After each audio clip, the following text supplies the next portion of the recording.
जय श्री राम मित्रों। आशा है आप सभी लोग सुख और आनंद पूर्वक होंगे। आइए आज वैदिक ज्योतिष के माध्यम से जानें कि किस प्रकार आपकी कुंडली में धन योग बनता है और कहाँ पर बनता है, आपकी कुंडली में कितना धन है और आपके जीवन में कितनी आमदनी है। अक्सर लोग मेरे पास आते हैं, ज्योतिष के पास जाते हैं तो पूछते हैं कि हमारी कुंडली में कितना धन होगा और कितना धन का योग है, कितनी आमदनी होगी, कब होगी, कैसे होगी।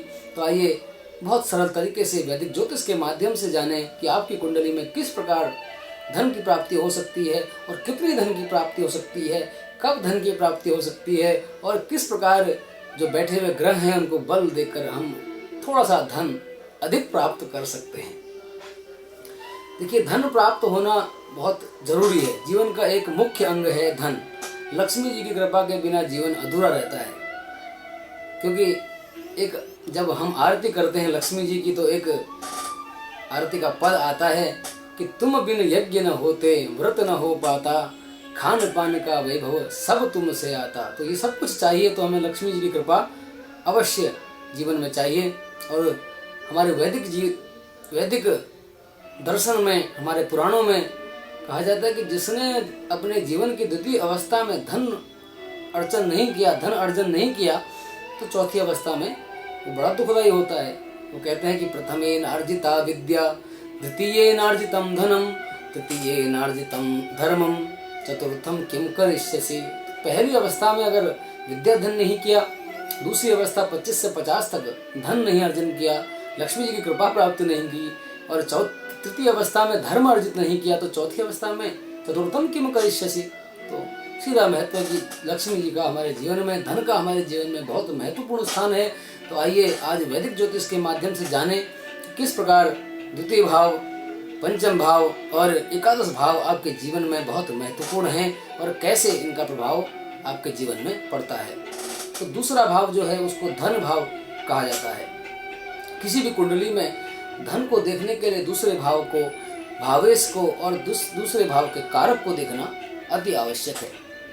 तो आइए आज पहले बहुत सरल तरीके से जानें कि दूसरे भाव में अगर कौन कौन से ग्रह बैठते हैं जो धन देते हैं और कौन कौन से ग्रह बैठते हैं जिनसे धन नष्ट होता है, धन का नाश होता है या कम धन देते हैं। तो एक बहुत सरल और बहुत छोटा सा श्लोक है, इसमें पता चल जाता है कि कौन कौन से ग्रह धन देने वाले हैं, कौन कौन से ग्रह निर्धन बनाने वाले हैं, कौन कौन से ग्रह धन का नाश कराने वाले हैं। तो बोलता है कि दुःखादिदा धन धान्य हिरण्य विनाश कर प्रतिष्ठा, वित्तस्थिता रवि राहु शनिश्चर भूमिपुत्रा, जीवेन्दु भार्गव बुधा सुख कांति दास्युः, नाना विधि धनचयं कुरुते धनस्ताः। बहुत सरल कहा कि दुःखादिदा धन धान्य हिरण्य विनाश कर प्रतिष्ठा, वित्तस्थिता रवि राहु शनिश्चर भूमिपुत्रा। दूसरे भाव में रवि, राहु, शनिश्चर, भूमिपुत्र ऐसे ग्रह बैठ जाएं तो धन का नाश हो जाएगा। यदि व्यक्ति धन कमाएगा भी तो धन का खर्चा हो जाएगा।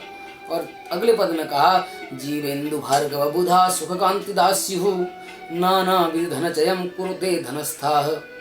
अगर उसी धन भाव में जीव, इंदु, भार्गव, बृहस्पति, चंद्रमा, भार्गव, बुधा और बुध जैसे ग्रह बैठ जाएं, चंद्रमा बैठ जाए, बृहस्पति बैठ जाए, शुक्र बैठ जाए, बुध बैठ जाए, तो नाना विधि धनचयं कुरुते धनस्था। ऐसा व्यक्ति अनेक प्रकार से, अनेक क्षेत्रों से धन इकट्ठा करता है और धनी होता है। फिर बात करें आमदनी भाव की। कुंडली में 11वें भाव को आमदनी भाव कहा जाता है। कुंडली में अगर एकादश भाव में ज्यादा ग्रह बैठे हों तो कह सकते हैं कि व्यक्ति के जीवन में धन की कमी नहीं होगी। फिर भी आइए जाने किस प्रकार कौन से ग्रह एकादश भाव में धन देने वाले होते, क्योंकि वो लाभ स्थान है। लाभ स्थितो दिनपति नृप लाभकारी। कहा कि लाभ भाव में अगर दिनपति सूर्य बैठ जाएं तो ऐसा व्यक्ति राजा से धन कमाता है। मतलब राजा से धन कमाने का अर्थ सीधा है कि व्यक्ति सरकारी नौकरी में होगा और अच्छी नौकरी में होगा जहां उसे अच्छा धन कमाएगा, अच्छा धन का अर्जन करेगा। लाभ स्थितो दिन प्रति नृप लाभकारी, तारापति बहुधन क्षितिजश्च नारी। और दूसरे पद में कहा कि तारापति चंद्रमा यदि एकादश भाव में बैठा हो तो उसके व्यक्ति के पास बहुत धन होगा। वो विभिन्न क्षेत्रों से, विभिन्न प्रयासों से अधिक धन का संचय करेगा। और क्षितिजश्च नारी, और मंगल अगर एकादश भाव में बैठा है तो उसे अपनी पत्नी के घर से, अपने ससुराल से धन की प्राप्ति होगी, या पत्नी के आने के बाद, विवाह के बाद धन की प्राप्ति होगी। सौम्यम विवेक सततम सुभगश्च जीवः, यदि उसी एकादश भाव में बुध बैठा हो तो व्यक्ति विद्वान होगा, विद्वत्ता से धन कमाएगा। और कहा कि सुभगश्च जीवः, अगर बृहस्पति बैठा हो तो व्यक्ति अच्छा धन कमाएगा। शुक्रम करोति सधनम रविजश्च सुकांति, और अगर वहाँ शुक्र बैठा हो, शुक्र तो धन का कारक ही है, सुख सुविधाओं का कारक ही है, और अगर शुक्र एकादश भाव में बैठा होगा तो अच्छा धन कमाएगा व्यक्ति। और कहा कि अगर रविजश्च सुकांति, और वहाँ अगर शनि बैठा हो तो व्यक्ति की अच्छी पत्नी जो होगी अच्छी होगी, और पुनः वो पत्नी के घर से, पत्नी के द्वारा या विवाह के बाद धन का अर्जन करेगा। और फिर देखना पड़ेगा कि देखिए धन जो है उसको देखने के लिए हमें 3 भाव में विशेष ध्यान देना पड़ता है। तो पहले दूसरा भाव, क्योंकि दूसरा भाव धन भाव है, तो देखना पड़ेगा कि कुंडली में धन भाव का अधिपति कहाँ बैठा हुआ है। यदि धन भाव का अधिपति व्यय भाव में चले गए तो हम सीधे कह सकते हैं धन होगा, लेकिन धन का व्यय भी अच्छा होगा। अगर धन भाव का अधिपति एकादश भाव में बैठा है, एकादश भाव का अधिपति पंचम भाव में बैठा है, या एकादश भाव का अधिपति स्वयं धन भाव में बैठा है, तो ऐसे व्यक्ति के जीवन में बहुत धन होता है, अच्छा धन होगा। और पंचम भाव जो है उसे बाहर का धन कहा जाता है। उसे कहा जाता है कि व्यक्ति के जीवन में बाहर से लोगों के द्वारा, जनता के द्वारा किस प्रकार धन आएगा, ये पंचम भाव से देखा जाता है। अक्सर नेताओं की कुंडली में, क्योंकि उनका जो धन है वो जनता द्वारा ही मिलता है, तो पंचम भाव का भाव, भावेश और कारक को देखकर धन की व्याख्या की जा सकती है। मैं अक्सर प्रयास करता हूं कि वैदिक ज्योतिष के माध्यम से आपको, इन वीडियो के माध्यम से आप स्वयं जान पाएं कि आपकी कुंडली में किस प्रकार ग्रहों का प्रभाव है, आप स्वयं से कुंडली का फलादेश कर सकें। देखिए जीवन में धन का विशेष महत्व, ये मैंने अभी थोड़ी देर पहले कहा, और मैंने आपसे ये भी कहा था कि किस प्रकार अपनी कुंडली में ग्रह को, द्वितीय इसको, एकादशी इसको मजबूत कर धन प्राप्त करें। इसके छोटे छोटे उपाय, देखिए बहुत सरल सा उपाय है। अपने घर को साफ रखें, स्वच्छ रखें, रोज सफाई करें तो लक्ष्मी जी आपके घर में वास होगा।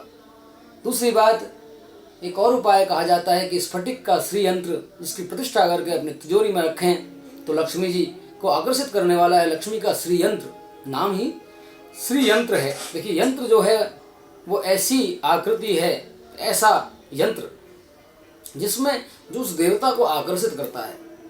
और श्री यंत्र यदि स्फटिक का हो, शुद्ध स्फटिक का श्री यंत्र प्रतिष्ठित किया हुआ हो तो वो अवश्य ही लक्ष्मी जी को आकर्षित करता है। इसलिए कहा जाता है कि अक्सर आपने देखा भी होगा, लोग अपनी तिजोरी पर स्फटिक का श्री यंत्र, प्रतिष्ठित श्री यंत्र रखते हैं जो लक्ष्मी को आकर्षित करता है, जो लक्ष्मी को बांध कर रखता है।